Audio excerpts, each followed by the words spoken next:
Good evening sir. Good evening Vivek. Sir, నాకు ఇంగ్లీష్లో ఒక డౌట్ ఉంది, అది క్లియర్ చేసుకుందామని మీ దగ్గరకు వచ్చాను.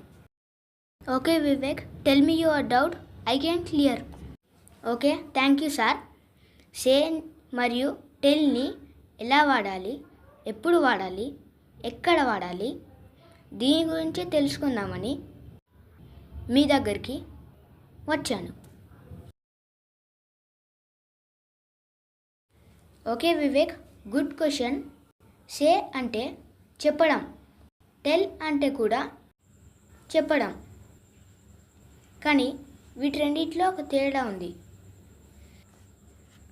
నేను ఇప్పుడు 2 ఎగ్జాంపుల్స్ చెప్తాను. ఒకటి, అమ్మ చెప్పింది. సెకండ్, అమ్మ నాతో చెప్పింది. వీటి రెండిట్లో ఒక తేడా ఉంది కదా వివేక్. అమ్మ చెప్పింది అంటే సే వాడాలి. చెప్పింది అంటే పాస్ట్ కాబట్టి V2 ఫామ్ వాడాలి. సేకి V2 ఫామ్ ఏంటి? సెడ్. కాబట్టి మామ్ సెడ్. అమ్మ నాతో చెప్పింది అంటే టెల్ వాడాలి. ఒకరు ఇంకొకరితో చెప్పింది మనం చెప్పేటప్పుడు టెల్ వాడాలి. ఇది పాస్ట్ కాబట్టి V2 ఫామ్ వాడాలి. టెల్ V2 ఫామ్ ఏంటి? టోల్డ్. అంటే మామ్ టోల్డ్ మీ.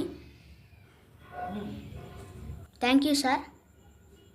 నేను మీ దగ్గరికి రావడం వల్ల నా కన్ఫ్యూజన్ పోయింది. ఓకే వివేక్, ఒకవేళ ఏమైనా డౌట్స్ ఉంటే నేను మీ దగ్గరికి రావచ్చా sir? Why not Vivek, you can come any time. Thank you sir. Okay, bye Vivek.